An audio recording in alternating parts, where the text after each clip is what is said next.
can have it all. I can have it all.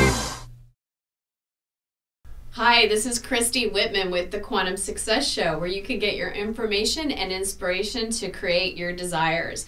And today in this episode, I'm going to talk about something that is so needed, and is how to help instead of rescue.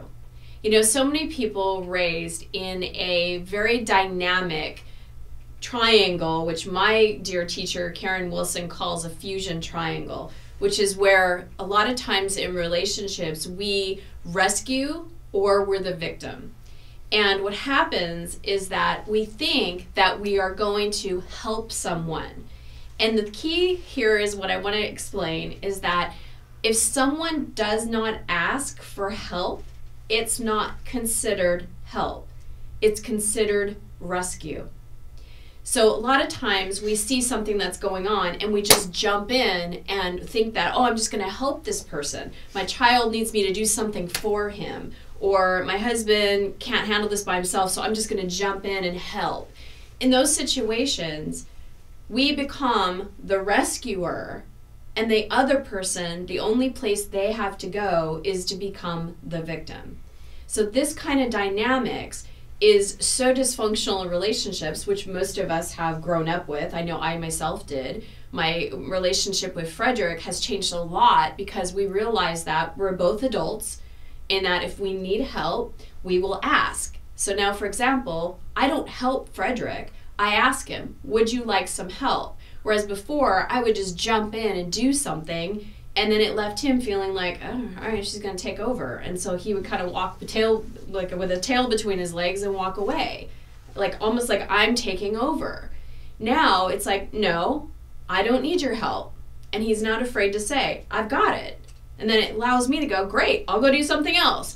So when we try to help someone, we call it help, but we've been so entrained that it really is not helping, it's rescuing. And whenever you have a rescuer, you also have a victim. So think about it just even in parenting. You know, when you try to go and help your child and just do something for him, it creates a victimization within that child that he needs mommy to do things for him all the time. For something simple as brushing his teeth, you know, oh, you're not doing it, let me do it for you. You know, like, I'm rescuing. I'm thinking I'm helping, but I'm actually rescuing, and then the child just sits there and passively gets his teeth brushed, when he, in fact, you know, you say, do you need some help? No, I've got it. So Frederick and I do that with Alex and Maxim all the time. Do you need my help? No, I've got it, mommy. Okay, great. And so this also conditions them that if they do need help, mommy, I'd like your help. Great. So that it's not a victim and a rescuer. Because what happens is the minute you try to rescue, you try to go in and someone else is the victim, victims don't want to be helped. So what happens is the person thinking that, well, I'm so great, I feel so good about myself, I'm going to go in and help, and the other person refuses the help or doesn't want to be helped, maybe they just sit there listening passively and they don't take your advice, as an example, then what happens is the rescuer then becomes the victim.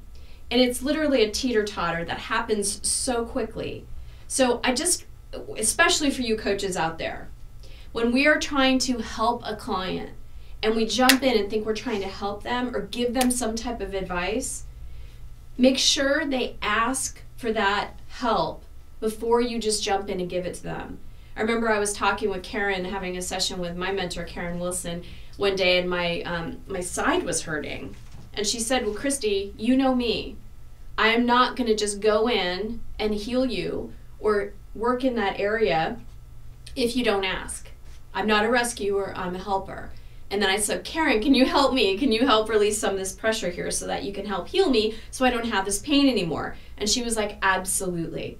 So that type of role model has given me an opportunity to step back and say, do you need help? Do you want help? And if the person says no, I don't take it personally. I respect, they've got it. They're not a victim. But if I go and try to do it for them, they become a victim, and what happens is then I do too. So just remember, the key to all of this is that when you, out of your kindness of your own heart, in the giving nature that you are, when you truly have the intention of helping someone, ask. See if they actually want your help, because then that makes you a helper, not a rescuer. So let me know how you're receiving this information. Do you feel like I'm trying to rescue you, or am I helping you? Tell me in the comments below. Please leave me a comment, and have an awesome, awesome week. So as always, the best discussions happen after the episode at ChristyWhitman.com, where you can join my community, which I call my family. You'll receive free teleseminars, webinars, ebooks, videos, and much more just by being part of the community. Did you like this video? Then subscribe and share it with everybody you know. Check out these other related videos to help you get inspired and informed.